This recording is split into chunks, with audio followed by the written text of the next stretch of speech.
హల్లెలూయా. ప్రభునందు ప్రియ దేవుని పిల్లారా, నేటి వాక్య ధ్యానం కొరకు మిమ్మలను ప్రేమతో ఆహ్వానిస్తూ ఉన్నాను. నేటి వాక్య ధ్యానం కొరకు ప్రార్థన చేద్దామా? మమ్మల్ని మిక్కిలిగా ప్రేమించుచున్న మా ప్రియ తండ్రి, సర్వాధికారి అయిన దేవ, నీకు వందనాలు నాయనా. ఏ మంచి లేని మా జీవితంలో మరొక నూతన ఉదయాన్ని అనుగ్రహించారు. ఈ నూతనమైన నయనా ఉదయమున మీ దివ్యమైన వాక్యను ధ్యానం చేయటానికి కృప చూపినందుకు వందనాలు తండ్రి. నేటి సమాజము మిమ్మల్ని ఎలాగున ఆరాధన చేస్తూ ఉందో అనే అంశము ద్వారా నైనా ఈరోజు మేము మాట్లాడనై ఉండగా మీ లేఖనాలను ఎత్తి మాతో మాట్లాడమని, ఘనత మహిమ ప్రభావాలు మీరే పొందుకోమని యేసునామమున ప్రార్థించి వేడుకుంటూ ఉన్నాము తండ్రి, ఆమేన్. ప్రభునందు ప్రియ దేవుని పిల్లారా, నేటి క్రైస్తవ సమాజము క్రీస్తును ఏ రీతిగా ఆరాధన చేస్తూ ఉంది, క్రీస్తును ఎలా ఆరాధిస్తూ ఉంది? ఈ క్రిస్మస్ మాసంలో, ఈ ఆనంద మాసంలో క్రీస్తును నేటి సమాజము ఎలాగున ఆరాధిస్తూ ఉంది? ప్రియదేవుని బిళ్ళారా, క్రీస్తు పుట్టకముందే ఆయన ఎక్కడ పుట్టాలో, ఎవరికి పుట్టాలో, ఎప్పుడు పుట్టాలో ఎరిగినటువంటి దేవుడు అని నిన్నటి దినాన మనం ధ్యానం చేశాం. 4000 సంవత్సరాలకు పూర్వమే సర్పముతో దేవుడు చెప్పినటువంటి మాట, నీ సంతానానికి స్త్రీ సంతానానికి వైరము కలుగు చేస్తాను అని. ప్రియదేవుని పిల్లారా, క్రీస్తు పుట్టుకను గూర్చిన ప్రవచనాలు ఇప్పటివి కాదండి. అవి 4000 సంవత్సరాలకు పూర్వమే తండ్రి అయిన దేవుడు మరి తన గ్రంథములో లిఖింపచేశాడు.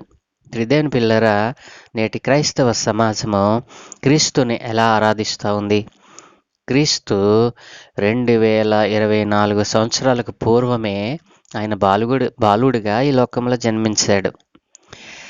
ఆయన జన్మ బాలుడిగా ప్రారంభమై మరి పరిపూర్ణమైనటువంటి మరి వ్యక్తిగా ఆయన ఈ లోకంలో జీవించారు.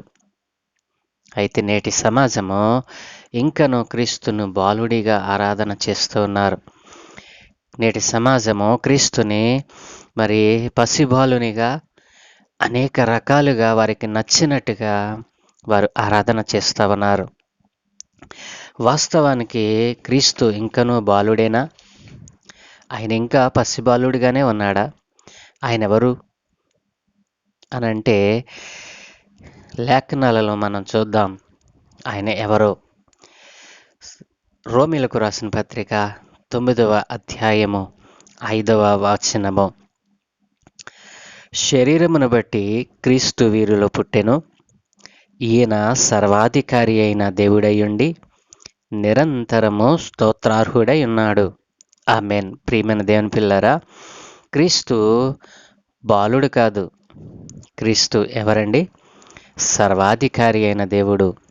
క్రీస్తును మనము ఎలా ఆరాధించాలి? పసిబాలునిగా ఆరాధించాలా? సర్వాధికారిగా ఆరాధించాలా? ప్రియదేవుని పిల్లరా, గమనించారా? క్రీస్తు పసిబాలుడుగా ఆరాధనకు మరి పసిబాలునిగా మనం చూస్తే, ఇంకనూ పసిబాలునిగా మనం ఆరాధన చేస్తే ఆయనలో ఉన్నటువంటి ఆ మహత్యమును, ఆ గొప్పతనాన్ని ఎలా అర్థం చేసుకోగలం? సరే, నువ్వు క్రీస్తుని ఎరిగినటువంటి బిడ్డవై ఉండి, క్రీస్తు పసిబాలుడిగా పుట్టాడు, పశుల పాకలో పరుండబెట్టబడ్డాడు, మరి జ్ఞానులు ఆయన ఆరాధించారు, ఈ జ్ఞానం నీకుంటుంది. కానీ క్రీస్తు ఇంకనూ పసిబాలుడిగానే ఉన్నాడా? ఆయన ఎవరు? ఆయన వ్యక్తిత్వం ఏంటి అనేటువంటిది నీవు ప్రజలకు తెలియచేయాలి. ఏ ప్రజలకు? క్రీస్తును ఎరుగనటువంటి వారికి దానిని చెప్పగలిగి ఉండాలి కదూ. నీకే ఈ జ్ఞానము లేకపోతే నువ్వు ఎలాగున చెప్పగలవు? కాబట్టి ఇంకనూ క్రీస్తును నేటి సమాజము పసిబాలునిగా కీర్తిస్తూ, పశుబాలుడిగా పుట్టాడని పశుబాలుడిగానే ఆరాధిస్తున్నారు కానీ ఈ ఆనంద మాసంలో ఈ యొక్క సువార్త, ఈ ఆరాధన అనేటువంటిది క్రీస్తులో ఉన్నటువంటి జ్ఞానాన్ని, క్రీస్తులో ఉన్నటువంటి ఆ వ్యక్తిత్వాన్ని తెలియచెప్పేవారిగా మనం మారకపోతే ఎన్ని క్రిస్మస్లు చేసినా అది వ్యర్థమే కదూ. కాబట్టి ఈ ఆనంద మాసములో మరి ఈ 11 నెలలు జరగనటువంటి సువార్త ఈ ఒక్క మాసంలోనే విరివిగా దేవుడు జరిగించుకుంటాడు. ఇట్టి అవకాశాన్ని మరి ఎప్పటిలాగానే మనము పసిబాలుడు యేసు పశువుల పాకలో పుట్టాడు ఇవే మనం చెప్తే ఆ రోజు వినేటువంటివే కదా, ఎప్పుడు వినేటువంటివే కదా అని ప్రజలు వాటిని మరి వినకుండా ఉంటూ ఉన్నారు.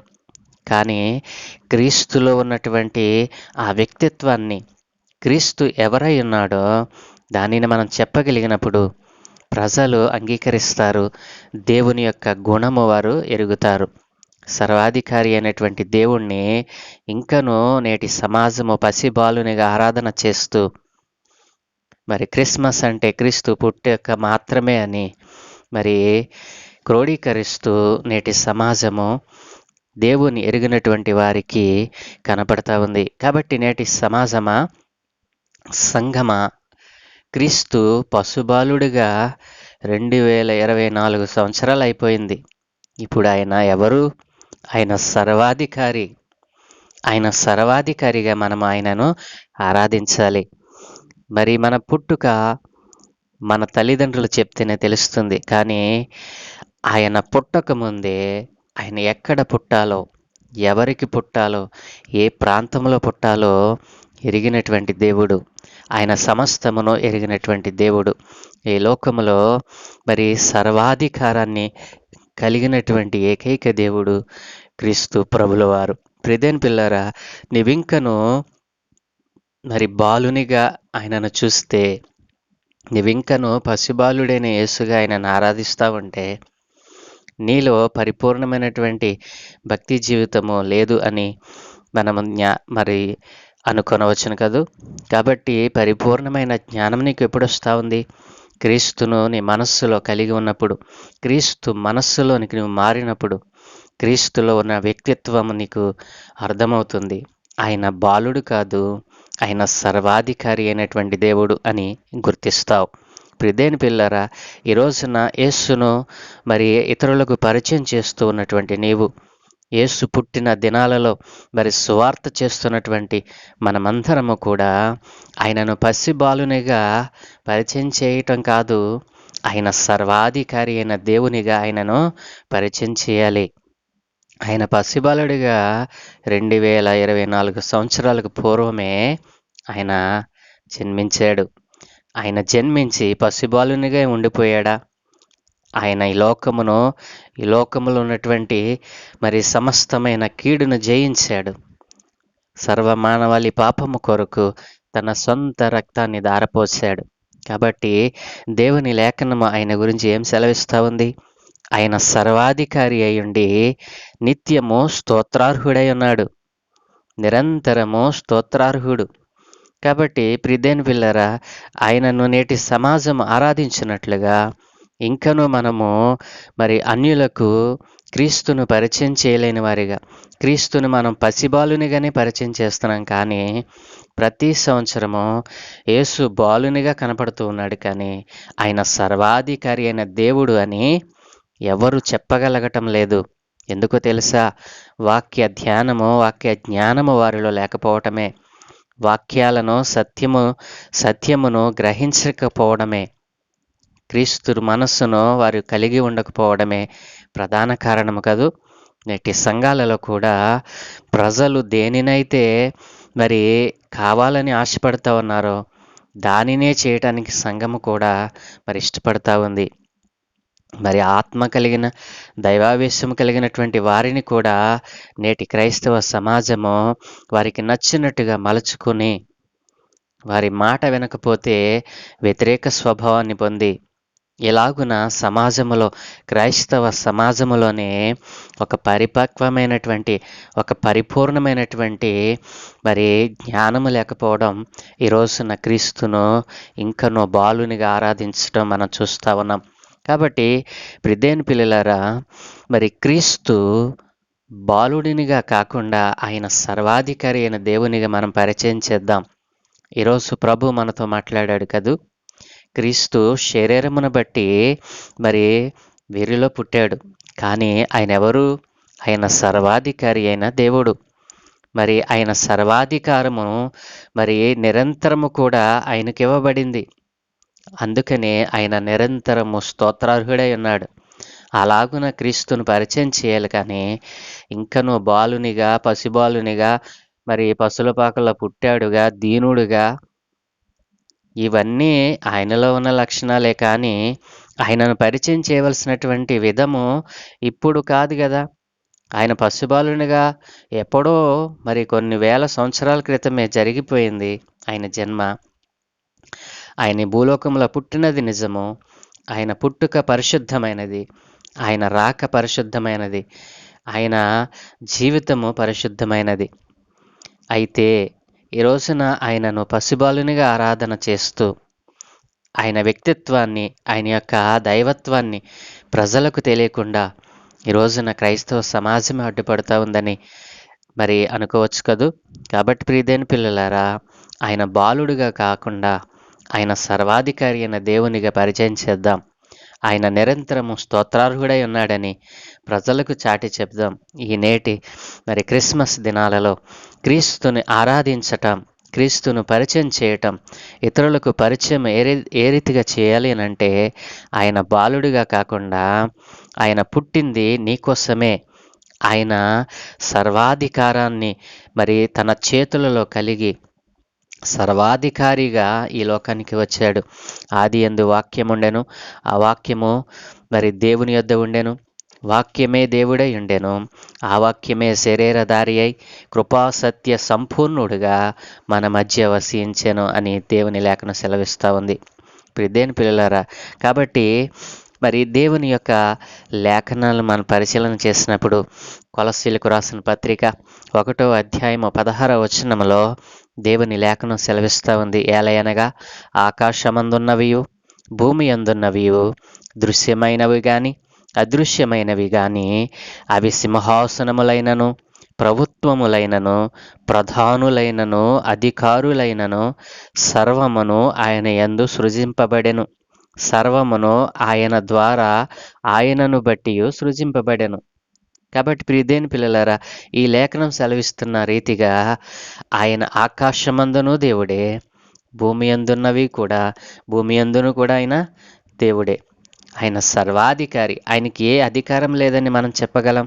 కాబట్టి ఆయన భూమి మీద ఆకాశమందు కూడా దేవుడై ఉన్నాడు. అదృశ్యమైనవి దృశ్యమైనవి కానీ సింహాసనములైనను రాచరికమైనను ప్రభుత్వములైనను మరి ప్రధానులైనను అధికారులైనను సర్వమును ఆయన యందు సృజింపబడెను. ఈ ప్రభుత్వములు కానీ, ఈ లోకములో ఉన్నటువంటి ప్రధాని కానీ, అధికారులైనా కానీ ఎవరైనా సరే దేవుని వలన సృజింపబడిన వారు. ఆ దేవుడే ఈ సర్వాధికారి అయినటువంటి క్రీస్తు ప్రభుల వారు. ప్రియదేని పిల్లలారా, క్రీస్తును ఏ రీతిగా ఆరాధన చేస్తూ ఉన్నారు? క్రీస్తుని ఇంకను బాలునిగా ఆరాధన చేస్తూ ఉన్నావా? సర్వాధికారి అయిన దేవునిని నీవు తక్కువ చేస్తూ ఈ రోజున ఆయన వ్యక్తిత్వాన్ని తెలుసుకొనకుండా, లేఖనాలను పరిశోధన చేయకుండా ఈ రోజున బాలునిగా ఇంకా ఆరాధించేవానిగా నీవు ఉన్నావేమో. క్రీస్తును ఇతరులకు పరిచయం చేస్తూ ఉన్నావా? క్రీస్తు సర్వాధికారి అయిన దేవుడు అని పరిచయం చేయి. సర్వాధికారి అయినటువంటి దేవుని యొక్క గుణలక్షణాలను మరి పొందుకున్న వారమై ఈ క్రిస్మస్ మాసంలో మన కుటుంబాలలో సంతోషము సమాధానముతో మరి నింపుకుందాం. క్రీస్తును బాలునిగా కాకుండా సర్వాధికారి అయిన దేవునిగా ఆరాధన చేద్దాం. ఆయనను ఇతరులకు పరిచయం చేద్దాం. ఆ రీతిగా ప్రభు మీ కుటుంబాలను దీవించునుగాక. ప్రార్థన. సకల ఆశీర్వాదములకు కారణభూతుడైన తండ్రి, మా మంచి దేవా, నీకు వందనాలనైనా. అవును దేవా, నేటి సమాజము నిన్ను బాలునిగా, పసిబాలునిగా ఆరాధన చేస్తూ ఇంకనూ అజ్ఞానముతో నాయన ఉండి ఉన్నారు. అట్లాంటి వారందరితో మీరు మాట్లాడారు. నీవు బాలుడవు కాదు అని, నీవు సర్వాధికారి అయిన దేవుడయ్యుండి మరి నిరంతరము స్తోత్రార్హుడవై ఉన్నావని ప్రజలు గ్రహించినట్లుగా సహాయం దయచేయండి. నీ లేఖనానుసారమైన జ్ఞానము నైనా బైబిలు గ్రంథ జ్ఞానము అనేక మందికి నైనా ఈ రోజున కొదువవుతా ఉంది. దైవ జ్ఞానముతో నింపబడకుండా లోకానుసారమైనటువంటి వాటిని నైనా ఇదిగో సంఘములో నీకు చొప్పించి ఈ రోజున క్రీస్తును ఆరాధించవలసిన విధమును వారు పాడు చేసి ఉన్నారు నాయన. నీవు సర్వాధికారి అయిన దేవుడు అని ఇతరులకు పరిచయం చేయలేకపోతా ఉన్నారు. అయ్యా, ఈరోజు మీరు మాతో మాట్లాడిన ఈ సందర్భమును బట్టి నాయన అనేకులు నాయన ఈ విషయాన్ని గ్రహించి ఆయన బాలుడు కాదు, ఆయన సర్వాధికారి అయిన దేవుడు అని నాయన ఇతరులకు పరిచయం చేసేటువంటి విధముగా ఈ రోజున నీ బిడ్డలను మార్చమని, ఆరాధించేవారిగా, క్రీస్తును పరిచయం చేసేవారిగా నైనా ఇదిగో నీ పుట్టుకను నైనా వారు పరిచయం చేస్తూ ఉన్నప్పుడు నీవు సర్వాధికారి అయిన దేవునిగా ఈ లోకంలో పుట్టావని, సర్వాధికారముతో నీవు ఈ ప్రపంచాన్ని ఏలబోతూ ఉన్నావని ప్రజలంతా గ్రహించినట్లుగా సహాయం దయచేయమని ఈరోజు మేము చేయు పనులన్నిటి మీద మీ కనుదృష్టి ఉంచండి. నాయన మా ప్రయాణాలలో, ప్రయత్నాలలో సమస్తమును దీవించండి. మీ దూతల కాపుదలు అనుగ్రహించండి. మీరే మహిమ, ఘనత, ప్రభావములు పొందుకోమని ఈ ఆనంద మాసములో ఏ కుటుంబంలో కూడానైనా ఏ విధమైనటువంటి సాతాను క్రియలు జరగకుండా అందరి కుటుంబాలలో సంతోషమును, సమాధానమును అనుగ్రహించమని, నేడు పుట్టినరోజు, పెళ్లి రోజు జరుపుకుంటున్న బిడ్డలందరి మీద మీ ఆత్మనుంచమని, నూతన దయా కిరీటముగా మరొక సంవత్సరాన్ని వారికి అనుగ్రహించినందుకు మీకు స్తుతులు చెల్లిస్తూ ఘనత, మహిమ, ప్రభావాలు మీరే పొందుకోమని యేసునామమున ప్రార్థించి వేడుకుంటూ ఉన్నాను తండ్రి. Amen, amen, amen.